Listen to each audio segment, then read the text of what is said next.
Okay, you've seen the periodic table, right? Hanging up in a science classroom looking, well, a little intimidating. But what if I told you it's not just some chart? Nope, it's actually a secret map, a code that explains pretty much everything in our world. And today we're going to start cracking that code. So let's be honest. Is it just a big, boring chart? Something you're forced to memorize in school? Just a random jumble of squares with letters in them?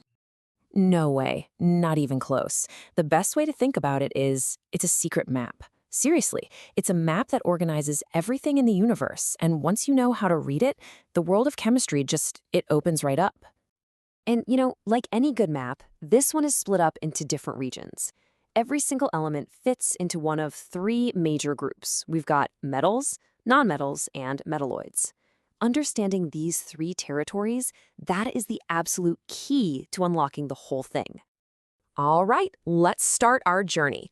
We're going to begin over on the left side of the map, in the biggest, most crowded region of all, the Kingdom of the Mighty Metals. So, what are the telltale signs that you're in this huge metallic territory? I mean, what makes a metal a metal? While metals all have this classic personality, they're shiny, that's what scientists call luster. They are fantastic at conducting heat and electricity, which is super important. They're also malleable, which is just a fancy way of saying you can hammer them flat into thin sheets. And they're ductile, meaning you can pull and stretch them into wires. And you know these guys, for sure. You see them every single day. We're talking about the iron that holds up our buildings, the copper that's inside all our wires, the gold in jewelry, and yeah, even the aluminum in that can of soda. They are literally everywhere. And that ability to conduct electricity, that's their superpower.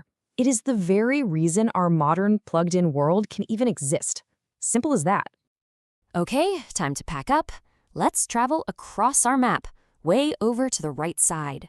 And over here, we find a completely different world, the region of the essential nonmetals. So, if the metals are the shiny, conductive crew, what's going on the total opposite side of the map? What are the properties that make nonmetals, well, not metals? Basically, nonmetals are the polar opposite of metals. They're dull, not shiny at all. They're terrible conductors. In fact, they're what we call insulators. And if they happen to be solid, they're brittle, meaning they'll shatter instead of bend.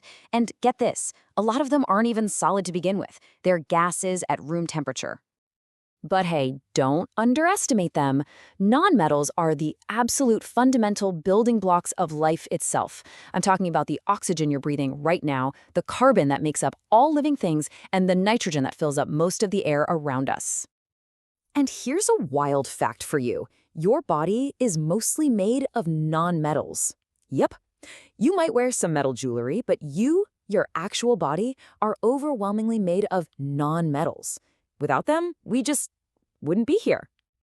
Okay, our final stop on this grand tour is the really fascinating borderland. It's the zigzagging frontier that separates the metals from the nonmetals. This is where we find the mysterious metalloids. So, what about these elements that live right on the edge? The ones that aren't quite a metal, but not quite a nonmetal either. What kind of weird in-between properties do they have? Their secret power is that they have a little bit of both. They've got properties from both sides of the map. And the most important one, their ability to sometimes conduct electricity. That's why they're called semiconductors. They can literally turn their conductivity on and off. And that is an incredibly useful trick. And that one simple trick makes them the unsung heroes of our modern world. I mean, the most famous metalloid, silicon, is the heart of every single computer chip. These elements are the brains behind your phone, your laptop, our entire digital lives. Just think about it for a second. Without these weird in-between elements, there'd be no modern electronics, no smartphones, no computers, no video games. Our whole technological society is built on the unique properties of these metalloids. It's kind of crazy. Okay, so we visited the three main regions. Let's zoom out and put it all together now. How do you actually use this knowledge to read the entire map, just at a glance? Well, the key is the stair-step line. And it really is this simple. Here's how you do it.